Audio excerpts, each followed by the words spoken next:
അപ്പൊ ഏതാ നബിയെ സ്വർഗത്തിലേക്ക് എത്താൻ ഏറ്റവും അധികം കാരണമാകുന്ന കാര്യങ്ങൾ എന്ന് സ്വഹാബത്ത് ചോദിക്കുന്നു. നബി തങ്ങളുടെ മറുപടി തഖ്വല്ലാഹി വഹുസ്നുൽ ഖുലുഖി, റബ്ബിനെ സൂക്ഷിക്കലും സൽ സ്വഭാവവുമാണ് ഒരാൾ സ്വർഗപ്രവേശത്തിന് നിമിത്തമാക്കുന്ന ഏറ്റവും അധികമുള്ള കാര്യങ്ങൾ.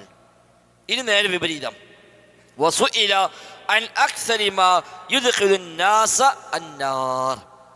വസുഇല, നബി തങ്ങൾ ചോദിക്കപ്പെട്ടു, അഥവാ നബിയോട് ചോദിച്ചു, അൻ അക്സരി മാ യുദ്ഖിലുൻ നാസ, ജനങ്ങളെ ഏറ്റവും അധികം പ്രവേശിപ്പിക്കുന്ന കാര്യം എന്താണ്? അന്നാറ, നരകത്തിൽ. നരകത്തിൽ പ്രവേശിക്കാനും നിമിത്തമാകുന്ന കാര്യം ഏതാണ് നബിയെ എന്ന് നബിയോട് ചോദിച്ചു. ഫഖാല, അപ്പോൾ നബി തങ്ങൾ പറഞ്ഞു, അൽ ഫമു വൽ ഫർജ്. അൽ ഫമു വൽ ഫർജ്, ഫമ് വായ, ഫർജ് ഗുഹ്യസ്ഥാനം. വായയും ഗുഹ്യസ്ഥാനവുമാകുന്നു ഒരാൾ നരകത്തിൽ ഏറ്റവും അധികം പ്രവേശിപ്പിക്കുന്നത്. അൽ ഫമു വൽ ഫർജ്. ഫമ് വായ, നാവ് എന്നല്ല പറഞ്ഞവിടെ, വായ എന്ന് പറഞ്ഞത്. ചില ഹദീസിൽ നാവുണ്ട്, പല സ്ഥലത്തും വന്നപ്പോൾ നാവ് പറഞ്ഞിട്ടുണ്ട്. നാവ് സൂക്ഷിക്കാമെന്ന് ഉറപ്പ് നൽകിയാൽ സ്വർഗമുണ്ട് എന്ന് ഉറപ്പ് നൽകാം എന്നൊക്കെ ഹദീസിലുണ്ട്. പക്ഷെ ഇവിടെ അൽ ഫമു, അപ്പൊ നാവ് എന്നതിനേക്കാൾ ഏറെ കുറച്ചുകൂടി വിശാലാർത്ഥമുണ്ട് വായ എന്ന് പറയുമ്പോൾ. നാവ് പറയുമ്പോൾ സംസാരം മാത്രമേ അതിൽ പെടുന്നുള്ളൂ. വായയാകുമ്പോൾ സംസാരം മാത്രമല്ല, അതല്ലാത്തത് കൂടി. വായ കൊണ്ട് എന്തെല്ലാം തെറ്റിലേക്ക് പോകാൻ കാരണമുണ്ടോ അതൊക്കെ അതിൽ വരും. ഹറാം ഭക്ഷിക്കൽ അത് അതിൻ്റെ ഭാഗമാണ്. ഹറാം ഭക്ഷിക്കൽ അതിൻ്റെ ഭാഗമായി വരുന്നു. അത് വിശദീകരിച്ച പണ്ഡിതന്മാർ അങ്ങനെ തന്നെ എടുത്തു പറഞ്ഞത് കാണാൻ കഴിയും. ഫമ്, വായ എന്ന് പ്രത്യേകം പറയാൻ കാരണം അതിലാണ് എല്ലാം ഉള്ളത്. കാരണം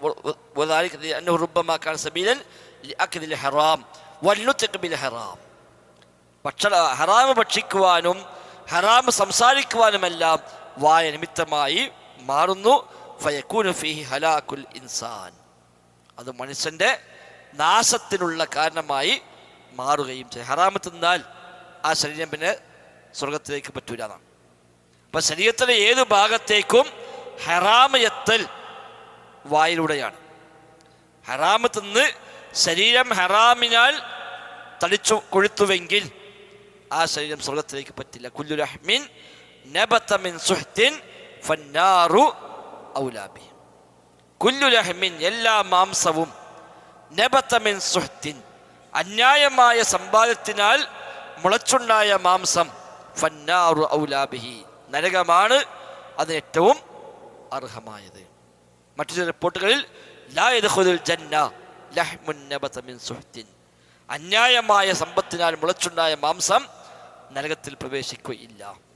അപ്പം അത് ശരീരത്തേക്ക് എത്തൽ വായിലൂടെയാണ്. ശൈത്താൻ എപ്പോഴും ഹറാമ് തീറ്റിക്കാൻ നോക്കുക. സ്വർഗത്തിൽ പ്രവേശിക്കാതെ സ്വർഗത്തിൽ പ്രവേശിക്കുകയില്ല.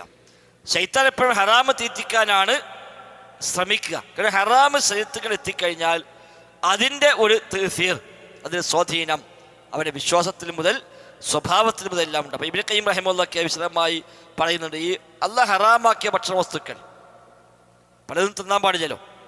അത് തിന്നാൽ അവരുടെ സ്വഭാവത്തിലടക്കം അതിൻ്റെ സ്വാധീനം ഉണ്ടാവുന്നതാണ്. അതുകൊണ്ട് അല്ലാഹ് പലതും ഹറാമാക്കി. ഇപ്പം ചില മൃഗങ്ങൾ തിന്നാം, ചില മൃഗങ്ങൾ തിന്നാൻ പാടില്ല.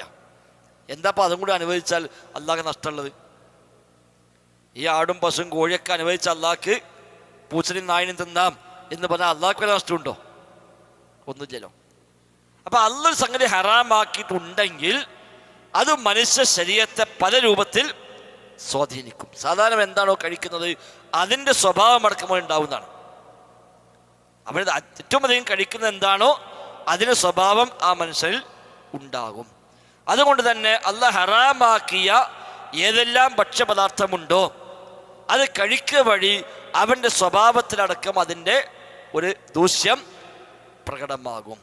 ശരീരത്തിൽ അതിൻ്റെ ദോഷങ്ങൾ ഉണ്ടാകും എന്നാണ്. അതുകൊണ്ടാണ് അത്തരം കാര്യങ്ങൾ ഹറാമാണ്, ഭക്ഷിക്കാൻ പാടില്ല, മദ്യം കഴിക്കരുത്, അതേപോലെ ലഹരി ഉപയോഗിക്കാൻ പാടില്ല, ചില മാംസങ്ങൾ കഴിക്കാൻ പാടില്ല എന്നൊക്കെ പറഞ്ഞത്.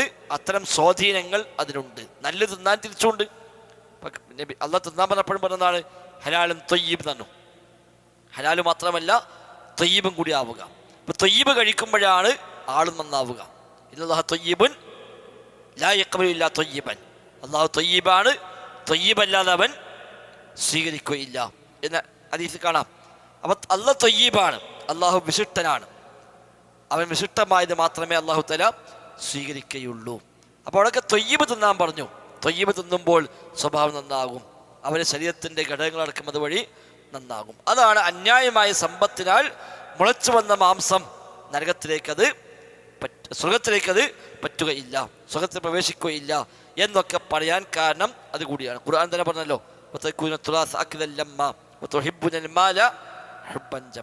അനന്തരാവകാശ സ്വത്ത് നിങ്ങൾ അന്യായമായി ഭക്ഷിക്കുന്നു എന്ന് പറഞ്ഞതൊക്കെ അതിനൊരു ഭാഗം തന്നെ. ഹറാമ് തിന്നുക എന്നുള്ളത് വലിയ കാര്യം. അതുകൊണ്ട് ശൈത്താൻ ഹറാമ് തീറ്റിക്കാൻ എങ്ങനെ നോക്കുന്നതാണ്. ഹറാമായത് ശരീരത്തേക്ക് എത്തിക്കിട്ടിയാൽ ശൈത്താൻ കയറാൻ അവിടെ ചാൻസ് കിട്ടി. പിന്നെ അതിൻ്റെ സ്വാധീനം ശരീരത്തിൽ നിന്ന് ഒഴിഞ്ഞു പോകണമെങ്കിൽ ചിലപ്പോൾ കൊല്ലങ്ങളെടുക്കും. ഹറാമായ വഴിക്ക് സമ്പാദിച്ചിട്ട് ആ സമ്പാദ്യം തിന്ന് അത് ശരീരത്തിലേക്ക് എത്തി, അതുകൊണ്ടൊരു മാംസം ശരീരത്തിൽ എവിടെയെങ്കിലും ഒരു മുളച്ചുണ്ടായി, ഒന്ന് തടി കൂടി, എവിടെയെങ്കിലും അതിനൊരു മെച്ചം ശരീരത്തിൽ കിട്ടി എങ്കിൽ ആ സ്വാധീനം പെട്ടെന്നൊന്നും പോവുകയില്ല. അപ്പം ഹറാമ് തിന്നാനുള്ള വഴി വായയാണ്. അത് അൽഫമു, വായയാണ് നരകത്തിലേക്ക് എത്തിക്കുന്ന പ്രധാനപ്പെട്ട കാര്യങ്ങളിൽ